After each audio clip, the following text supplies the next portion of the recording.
So hey guys and welcome to another video of my channel. तो जैसा कि काफ़ी सारे लोगों ने पूछा था एंड एज आई प्रॉमिस्ड, आज के वीडियो में हम इस क्वेश्चन को आंसर करने वाले हैं कि क्या अल्ट्रा विजन को हमारे एमसीयू के अवेंजर्स हरा पाएंगे या नहीं। और अगर आपको नहीं पता कि अल्ट्रा विजन क्या है, तो अल्ट्रा विजन हमें व्हाट इफ की सीरीज में दिखाया गया है।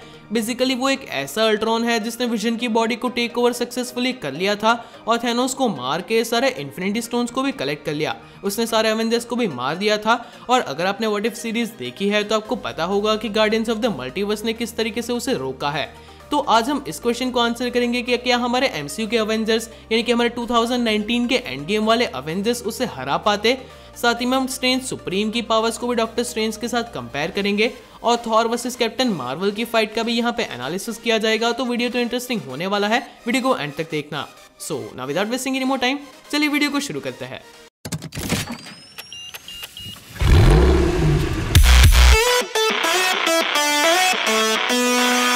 तो चलिए सबसे पहले बात करते हैं थॉर और कैप्टन मार्वल की फाइट के बारे में। तो व्हाट इफ के एपिसोड नंबर 7 में जब पार्टी थॉर और कैप्टन मार्वल के बीच में फाइट हुई, वहां पे हमें ऐसा दिखाया गया कि थॉर ने अपने लाइटनिंग से कैप्टन मार्वल के ऊपर अटैक किया और कैप्टन मार्वल पे उस चीज का कोई भी असर नहीं हुआ, जिसे लेकर काफी सारे फैंस डिसअपॉइंट थे। और अब व्हाट इफ में काफी सारे मौकों पर पावर को काफी इम्बैलेंस वे में दिखाया गया, जैसे कि योंडू ने अपने याका एरो की मदद से हेला के क्राउन को तोड़ दिया, जो कि थॉर और लोकी जैसे कैरेक्टर्स के ऊपर भी भारी पड़ रही थी। या फिर एक इम्बैलेंस ये भी था कि अल्ट्रा विजन ने सिर्फ अपने एक ही माइंड स्टोन की मदद से थैनोस को हरा दिया, जिसके पास 5 इन्फिनिटी स्टोन्स थे। तो हाँ, व्हाट इफ की सीरीज में पावर का इम्बैलेंस जरूर है, पर थॉर और कैप्टन मार्वल के बीच में जो फाइट हमें दिखाई गई थी वो काफी लॉजिकल थी। और इस चीज के पीछे का लॉजिक ये है कि कैप्टन मार्वल की मेन पावर ही कॉस्मिक एनर्जी या फिर एनर्जी मैनिपुलेशन है और उसकी मदद से वो अपने आप को पावरफुल बनाती है। जैसे कि मैं आपको एक एग्जांपल देके समझाता हूं। तो जब एंड गेम के दौरान कैप्टन मार्वल की एंट्री हुई और थैनोस के शिप ने अपने कैनन से कैप्टन मार्वल के ऊपर अटैक किया, एक्चुअली उन अटैक्स ने ही कैप्टन मार्वल को चार्ज अप कर दिया और कैप्टन मार्वल ने थैनोस की शिप को डिस्ट्रॉय कर दिया। तो ठीक इसी तरीके से जब थॉर और कैप्टन मार्वल की फाइट हुई, तब जब थॉर ने अपने एनर्जी से कैप्टन मार्वल के ऊपर अटैक किया, तब कैप्टन मार्वल उस एनर्जी को भी एब्जॉर्ब करने लगी और वो ज्यादा पावरफुल बन गई। और इसलिए वहां पे ऐसा कहा गया था कि कैप्टन मार्वल न्यूक्लियर अटैक को भी सरवाइव कर जाएगी, क्योंकि अगेन वो उसकी एनर्जी से ज्यादा पावरफुल ही होगी और वो हर्ट नहीं होगी। अब इसका एक और बेस्ट एग्जांपल ये भी है कि एंड गेम में जब कैप्टन मार्वल ने थैनोस को स्नैप करने से रोका था, तब एक्चुअली जब उसने उसके हाथ को पकड़ा था तो वो इन्फिनिटी स्टोन से उसकी एनर्जी को एब्जॉर्ब कर रही थी और इसी से वो ज्यादा पावरफुल बन रही थी। और इसी चीज के बेसिस पे उसने अल्ट्रा विजन से भी फाइट की थी जब वो जेंडार को डिस्ट्रॉय करने गया था, क्योंकि वो उसके इन्फिनिटी स्टोन से भी पावर को एब्जॉर्ब कर रही थी। तो ये एक रीजन है जिसकी वजह से कैप्टन मार्वल काफी पावरफुल है और वो अल्ट्रा विजन को भी टक्कर दे पाई थी। और अगर हम एंड गेम की कैप्टन मार्वल की बात करें तो वो भी अल्ट्रा विजन को टक्कर दे पाएगी। अब हम बात करेंगे एविल डॉक्टर स्ट्रेंज या फिर स्ट्रेंज सुप्रीम के बारे में। तो हम मार्वल के सिनेमैटिक यूनिवर्स में भी डॉक्टर स्ट्रेंज को one of the most powerful characters कहा जाता है, पर स्ट्रेंज सुप्रीम की पावर्स बिल्कुल नेक्स्ट लेवल पे है। क्रिस्टीन के मरने की एब्सोल्यूट इवेंट को चेंज करने के चक्कर में उन्होंने सारे एंशिएंट मैजिक की नॉलेज को सीख लिया था, सारे के सारे मिस्टिकल बीइंग्स की पावर को एब्जॉर्ब कर लिया और अब तो स्ट्रेंज सुप्रीम की पावर बिल्कुल एक कॉस्मिक एंटिटी के स्केल पे पहुंच चुकी थी। इसका प्रूफ ये है कि स्ट्रेंज सुप्रीम ने अपने यूनिवर्स को कोलैप्स करने से रोक लिया था सिर्फ अपने मैजिक की मदद से। और जब अल्ट्रा विजन ने एक यूनिवर्स को डिस्ट्रॉय करने के लिए अपने इन्फिनिटी स्टोन से एनर्जी निकाली, स्ट्रेंज सुप्रीम उस एनर्जी को भी बिल्कुल खा गए थे। और ये जो गार्डियंस ऑफ द मल्टीवर्स की पूरी टीम थी, उसका मेन पावर सोर्स या फिर मेन पावर हाउस ही स्ट्रेंज सुप्रीम थे। और ये तो अल्ट्रा विजन ने भी खुद कहा था कि अगर स्ट्रेंज सुप्रीम हार जाता है तो बाकी के टीम मेंबर्स कुछ भी नहीं कर पाएंगे, क्योंकि वो स्ट्रेंज सुप्रीम का ही प्रोटेक्टिव स्पेल था जो कि बाकी के सारे टीम मेंबर्स को 6 इन्फिनिटी स्टोन्स की पावर के सामने सर्वाइव करने की कैपेसिटी दे रहा था। और ये चीजें दिखाती है कि स्ट्रेंज सुप्रीम कितने पावरफुल है। वो मल्टीवर्स में पोर्टल्स को ओपन कर सकते हैं। हमने ये भी देखा कि किस तरीके से उन्होंने म्योनिर को मल्टीप्लाई करके अल्ट्रा विजन पे अटैक किया था।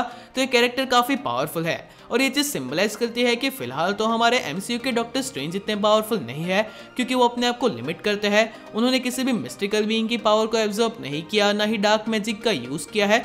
पर अगर वो अपनी पावर्स का फुल पोटेंशियल में यूज करेंगे तो वो भी अल्ट्रा विजन के लिए खतरा बन सकते हैं। और किस तरीके से आई ऑफ एगामोटो का यूज करके स्ट्रेंज सुप्रीम ने अल्ट्राविजन का सामना किया था, ठीक यही चीज स्ट्रेंज सुप्रीम के अलावा डॉक्टर स्ट्रेंज भी कर सकते हैं, यानी कि हमारे मेन यूनिवर्स के डॉक्टर स्ट्रेंज, और वो ये चीज डोरमामू के सामने कर चुके हैं। इन सब के अलावा एक और कैरेक्टर है जो कि अल्ट्राविजन को हरा सकता है और जिसके बारे में लोग बात नहीं कर रहे, और वो कैरेक्टर है हमारा आयरन मैन। क्योंकि देखो, अगर अल्ट्राविजन कितना भी पावरफुल कैरेक्टर हो, उसके पास इन्फिनिटी स्टोन्स हो, पर आखिरकार वो एक आर्टिफिशियल इंटेलिजेंस है। और गार्डियंस ऑफ द मल्टीवर्स की टीम में भी काफी पावरफुल कैरेक्टर्स थे, जैसे कि स्ट्रेंज सुप्रीम, थॉर या फिर वॉचर था जिसने अल्ट्राविजन को हराने की कोशिश की थी, पर आखिरकार अल्ट्राविजन को टेक का यूज करके ही हराया गया। और अगर टेक की बात हो रही है तो हमें आयरन मैन की बात तो करनी ही होगी। और हाँ, व्हाट इफ के डिफरेंट एपिसोड्स में आयरन मैन को काफी जल्दी ही मार दिया गया और उसे अपना पोटेंशियल दिखाने का टाइम नहीं दिया गया। पर मुझे स्ट्रांगली ऐसा लगता है कि अगर आयरन मैन का सामना अल्ट्राविजन से होता तो वो उसे भी हरा पाता। और यहाँ पे मैं ये बिल्कुल भी नहीं कहना चाहता कि आयरन मैन अल्ट्राविजन के पावर लेवल्स को मैच कर लेगा, पर आयरन मैन एक कैरेक्टर ही ऐसा है जिसे अगर इनफ प्रिपरेशन टाइम दिया जाए तो वो किसी भी चैलेंज को फेस कर सकता है। और जैसा कि यहाँ पे ब्लैक विडो और हॉकाई ने किया था कि उन्होंने आर्निम जोला का यूज करके अल्ट्राविजन को हराने की कोशिश की, जो कि एंड में थोड़ी सी सक्सेसफुल भी हुई, ऐसे ही सेम चीज आयरन मैन भी कर सकता था। और वहाँ पे दिक्कत यही हुई थी कि अल्ट्रॉन उस यूनिवर्स में नहीं था, वो मल्टीवर्स में ट्रैवल कर रहा था और इसलिए आर्निम जोला उसे डिटेक्ट नहीं कर पाया। पर मुझे आयरन मैन के बारे में ऐसा लगता है कि जिस पर्सन ने बैठे बैठे टाइम ट्रैवल को फिगर आउट कर लिया, वो शायद इस चीज को भी रिजॉल्व कर पाता और मल्टीवर्स में अल्ट्राविजन को डिटेक्ट करके उसे डिफ्यूज करने की कोई ना कोई कोशिश कर सकता था। तो ये चीज भी अल्ट्राविजन के लिए एक खतरा बन सकती थी। और अगर हम seriously Endgame Avengers versus अल्ट्राविजन की बात कर ही रहे हैं तो हमें अवेंजर्स के पावर हाउसेस को कंसिडर करना ही होगा, जो कि है वांडा और थॉर। और हमने देखा है कि किस तरीके से ज़ॉम्बी बन चुकी वांडा ने भी कुछ देर के लिए अल्ट्राविजन को रोक लिया था। यही सेम चीज हमारी एमसीयू की वांडा भी कर सकती है। और स्कारलेट विच ने किस तरीके से थैनोस को भी एंड गेम में रोका था, यह हमने देखा है। तो ये भी एक काफी स्ट्रॉन्ग पॉइंट हो सकता है जिसे लेकर अवेंजर्स अल्ट्राविजन को फाइट दे सके। अगर हम बात करें थॉर की, तो थॉर भी बेशक अल्ट्राविजन को अकेले नहीं हरा सकता, क्योंकि अल्ट्राविजन एक काफी पावरफुल कैरेक्टर है। पर जैसे कि हमने व्हाट इफ के एपिसोड में भी देखा है कि थॉर ने इनिशियली भी अल्ट्राविजन पे काफी अटैक्स किए थे।